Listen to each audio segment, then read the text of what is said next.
Good evening. এটা কি? এটা হচ্ছে মটরশুঁটির কচুরির ব্যাটার। মধ্যবিত্তের ঘরকন্যায় আপনাদের প্রত্যেককে স্বাগত জানাই। আমি প্রীতিলতা। মটরশুঁটি, ধনেপাতা, কাঁচা লঙ্কা একসঙ্গে পেস্ট করে নিলাম।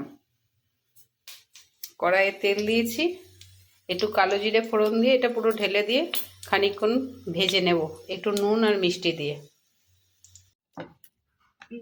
আমি তো পুর ভরে নিয়েছি। পুর ভরে নিয়ে এরকম করে গোল গোল করে পাকিয়ে নিয়েছি। এগুলো সব পাকিয়ে নিয়েছি পুর ভরে।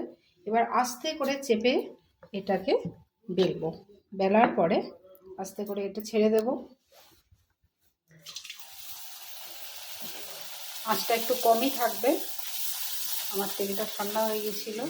একদম ফুলকো ফুলকো গরম গরম মটরশুঁটির কচুরি, তার সঙ্গে চিকেন কষা totally ready.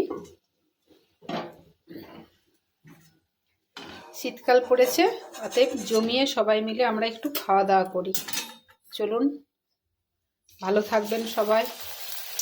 Thank you for watching. মটরশুঁটির যে কচুরি হয়েছে তার সঙ্গে এরকম চিকেন কষা, একটু রস রস রেখেছি, অনেকজন আছি। দারুণ টেস্ট হয়েছে, সবাই খেতে বসে গেছে, পরিবেশন করছি। Thank you.